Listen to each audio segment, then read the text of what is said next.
from this we can take what is more appropriate to each of us. What came out that you think was powerful? One thing that I think as a team we really came about is you've got your professional network, but then how much weight or interest, like time, importance, things you put in each of those areas. Come into this bit. Like, how much effort you put into it. Do you consciously decide how much effort you're putting into it? And where? Like we did a little thing up there, sort of showing how big your networks, different networks are in terms of importance, like how much time you're spending on them. Nick brought up the excellent point of past, present and future networking. So whether people in your network are in your network because potentially they can be a good contact, or they have been a good contact, or they're currently a good contact. And exactly as she was saying, where you spend your time obviously changes depending on what your focus is on, whether it's your social, your friends and family, or whether it's your career in photography at that time, or whether it's your career in the corporate world. It kind of evolves and changes and increases and decreases. Knowing where to keep the, what we said about the bridges. Yeah. Knowing where to either cut off contact or keeping a bridge open, rather than replying to someone and saying, oh, I'm not available, and keep it, you need to kind of keep it open to, but keep your mind tight, learning how to make yourself coachable in that way as well. Another point that we were talking about was whether we kind of have a finite amount of energy and resources to be able to put into your network, and therefore if you have to at some point prioritise, as we discussed, possibly culling some of the people that you've had as previous contacts because you don't have enough resources to be able to give everybody your attention. I used it for thank you, Miss.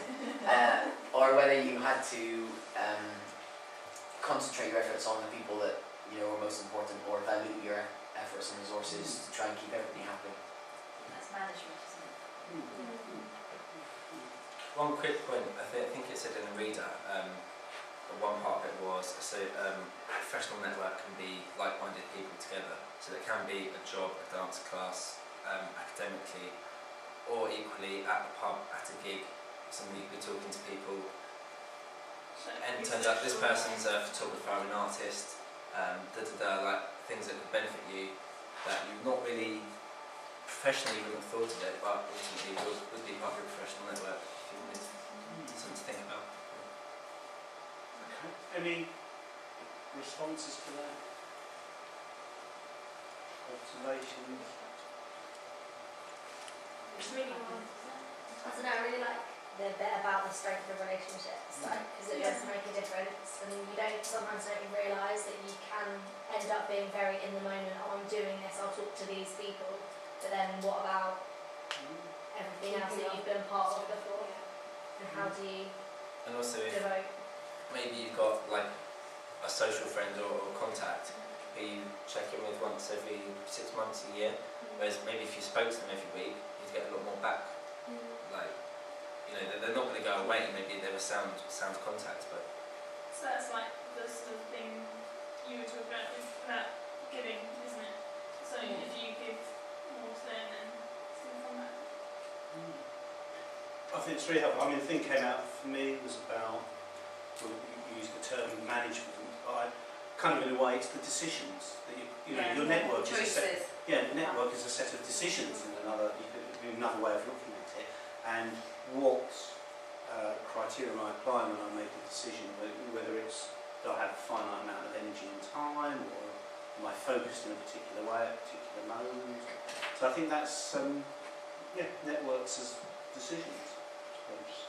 I think as well having like a mutual understanding, like if I've got friends who I would only ever go to because I want a favour, but then they see me as more of like a mate, it can obviously cause tension. So I think having that mutual professional understanding, or obviously having your friends separate that you would just go to the mum or something, making that clear as well, because there's people who could get hurt, I'm just using you. Just so we're clear. we are not just in So never ever. and they can use you professionally as well. That's right. David advantage. Let's not go.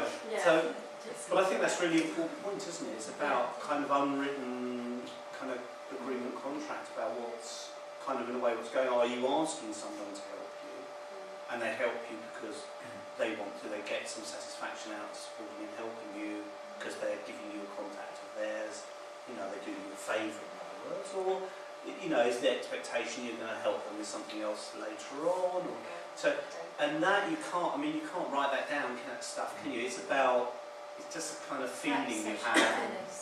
Yeah, which some people are really good at, and some people are awful. It has to be mutually beneficial to both of you. Whoever crosses your path at a certain time, like, if you're aware of why they're there, what, you know, what's going on, and nothing's materialised, I think then just be honest, say that I'm going to need your help because you're expert in doing this. You know, can you give me time? Some people say, I haven't got time. You think, okay, well, goodbye. No, not that way. But you know that you need to go and ask somebody else. But just really to be very honest, you know, and say that I'm doing this, I need your help because you're skilled. Can you give me your time? And then, of course, you need to give back. So be ready for when they might need your help. I think as Alan was saying at the beginning, in some ways you see this industry that you want to kind of get into and you're kind of making, so at one point you could see yourself as a small fish in a very big pond and you're drawing a lot more energy from the people in your network, but at some point, if you believe in karma and things like that, you'll have more experience and you can then filter that down to other people. And even where you are as a small fish in a big pond, you're still a big fish to somebody else, so you can still be feeding somebody else. But I think also in lots of different contexts there's the opportunity to contribute things with the hope that you're seen for somebody who contributes, and I do have a conviction. I mean, this is a lot. The university is a very, very large, complex organisation. But people do remember when you've helped them out, you've done something that kind of helped, you know, and that, I do think that, whether you want to call it karma or not, I think that does kind of build a kind of collateral that's not tangible. It's not, you've done me a favour, so I'm going to do you a favour, or I'm only doing this because I want something out of it.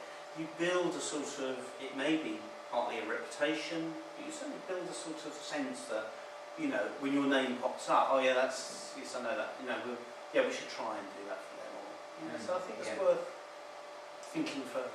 Yeah. Thanks very much, guys. Excellent.